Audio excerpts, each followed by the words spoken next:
So meron ako dito mga boss na grinder, ordinary grinder lang to. Yan, ordinary grinder na binaklas ko lang tong switch nya. Dito yung nakalagay, may switch yan dito. Yan. Tapos itong mga connection nya, itong wire, binaklas natin to. Ordinary lang to na grinder na yan yung kanyang specs. DeWalt 880 watts. Tapos number 11,000 minutes ba? Minimum ba? Ito 20 volts yan mga boss. Tsaka 50-60 Hz 100 mm. So yan. Ito yung takip nya. Yan. Pakita ko lang, tinanggal ko na kasi. Natry ko na kasi ito. Tinry ko na siya. So yan.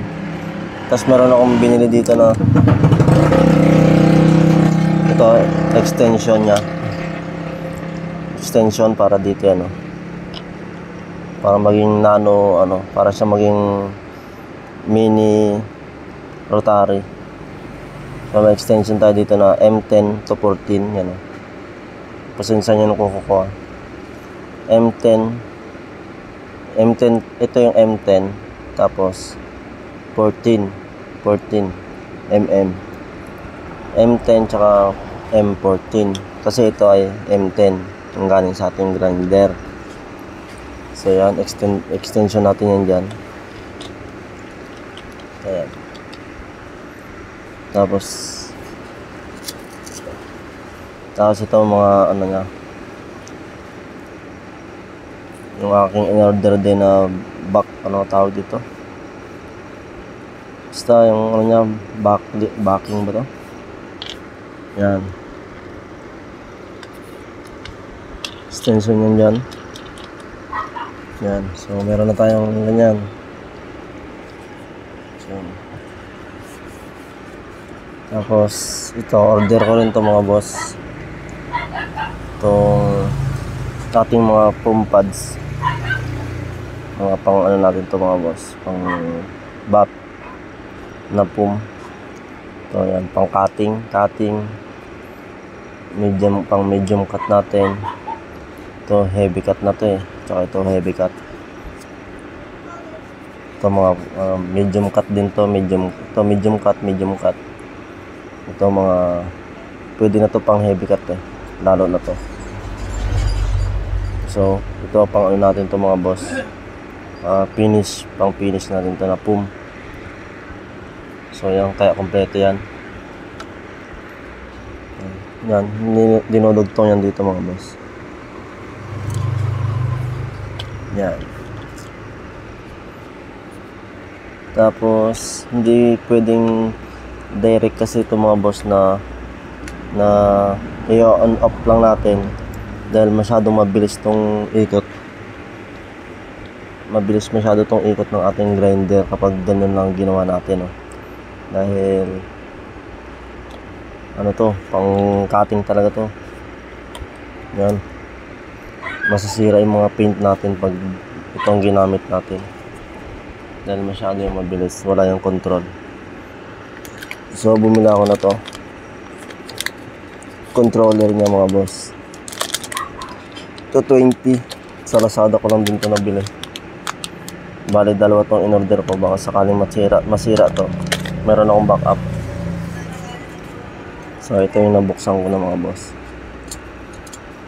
Yan, ito yung mga kailangan lang natin. So bali ito mga boss is gagawa natin ng parang kung paano natin ito malalagay dito siguro. Yan, paano natin or dito, paano natin siya magagawa ng paraan na mailagay dito para mayroon na tayong controller sa ating pang BAP. Dahil yung original na to mga boss, kung hindi nyo alam, yung original na mini rotary nasa 12,000 ang pinaka. Meron namang mga local talaga, pero baka hindi tumagal yun, pangit talaga. Pero mayroong mga original din na mga nasa 7,000, ganun kamamahal. Kaya ito is Maganda tong DIY natin na to mga boss kapag ito ay gumana. Papakita ko rin sa inyo kapag ginamit ko na to mga boss. So yung balik tayo mga boss, ito ay ipagdudugtong ko lang to mga boss dito. Ito ang in, tsaka ito out. In sa supply natin, ito dito in. Ito yung sa out nya, papunta na dito sa ating rotor, ay rotary. So ayan mga boss. Mga boss, yung motor natin, ito, ibabap natin to mga boss. Pero hindi natin to i-detail na full detail. Ayan, kung makikita nyo mga boss yun, hindi yan makintab. Yan mo, ganyan lang yan. Hindi siya makintab. Tapos kitang kita yung orange peel. Yan, may orange peel tayo mga boss. Kitang kita yan. Yan mga boss. Kitang kita naman natin mga boss yung orange peel ng ating motor. Kung gaano yung kalala, di ba? Yan. Tara natin yung may ilaw, yan wala naman siyang gaanong gas-gas. Yan.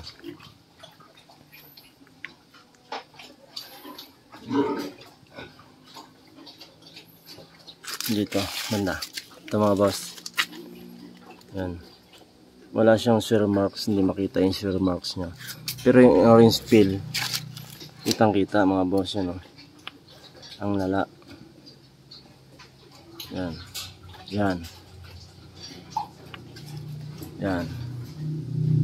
So ito mga boss, ang motor natin na to is magenta. Magenta yan. Akin yan motor. Motor ko yan. Na ako rin nagpaint. Ng ginamit ko dito is urethane paint. Ansal na urethane. Tapos medyo makapal ang top coat niyan. Kaya maganda to ibap. Medyo makapal ang top coat. Yan. So i-detail natin to. Pero hindi to fully detailed dahil dito lang tayo magpo-focus sa glossy niya. Na yun lang. Ang fully detail kasi ng motor. Lahat yan i-detail natin yan. Lilinisin natin lahat yan.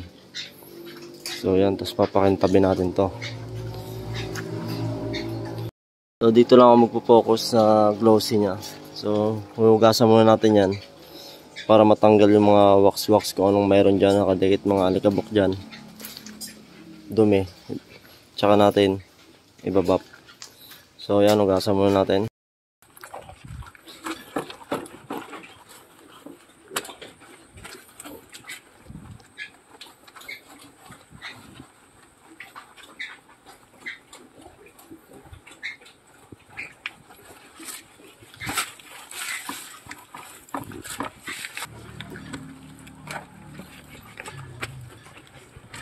Sa pag full detail mga boss, yan mga yan, tatanggalin natin yan gamit, may magdidigrime tayo dyan mga boss. Lahat ng gilid kailangan natin yan i-degrime. Tatanggalin natin ng talagang full detail yan. Pero dahil ano pa lang ako mga boss, wala pa akong gamit, kaya sa motor ko pa lang to, nag-iipon pa ako, wala pa akong pera mga boss. So ano natin yan, papakita lang natin yung machine natin na gumagana, na very useful yung ating machine na ginawa, DIY machine for polishing.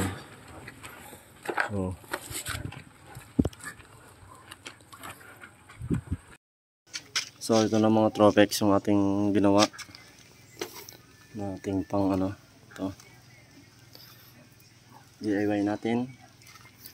So ito mga Tropex, hindi ko na siya ginawa dito dinirect kasi sayang pala yung nangihinayang ako dito sa ating grinder, pwede pa natin gamitin to So ang ginawa ko mga Tropex, ito ang ginawa natin. Dito natin siya ginawa, saksakan, papunta to sa may grinder. So taas to. So dito tayo mag-a-adjust na. So ganyan na lang yung ating naisip mga Tropex para hindi natin masayang tong grinder. So testing na natin. So ito na ang setup natin mga Tropex. So medyo delikado lang to dahil open masyado. Baka mahawakan natin o lang bata. Wala kasi akong, pero electrical tape ko yun. Wala pa lang akong electrical tape. So ngayon okay lang muna yan. Try ko ah.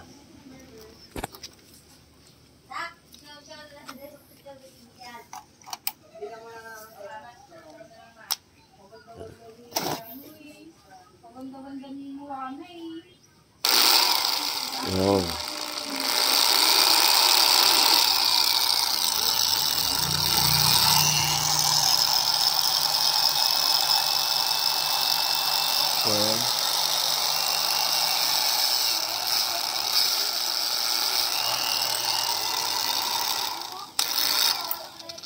So, working. Start na natin. Subukan natin dito. Meron dito ang towel na ordinary towel lang. Pero sa mga Tropex, ang dapat talaga dito is microfiber para hindi natin masugat itong ating ibabap. So, dahil wala pa akong microfiber, ito lang muna. So, tingnan natin. Yun o.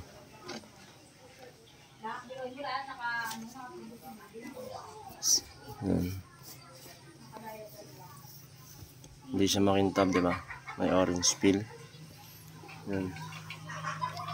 So, game. Start. So, itong gagamitin natin mga boss, ang Supra Gloss. Dahil ito hindi naman siya masyadong walang gas-gas masyado. Ang gagawin lang natin dito is, ang kukunin lang kasi natin dito mga boss is, itong kanyang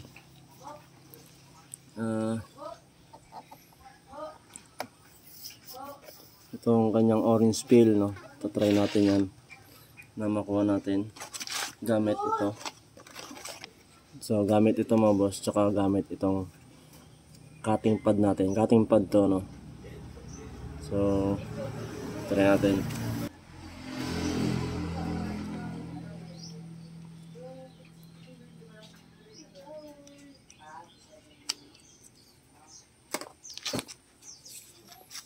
Ding, diba? Okay.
Uy! Shit, sayang.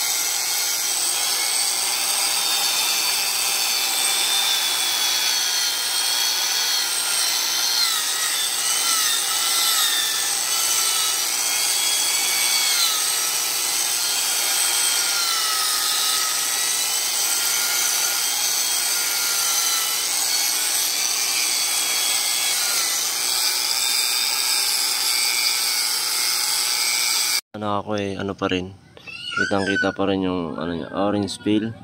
So magbabago tayo dahil ito is parang hindi siya pang-cut talaga, dahil Pang papalis lang, ano lang siya. Cleaner wax lang nakalagay.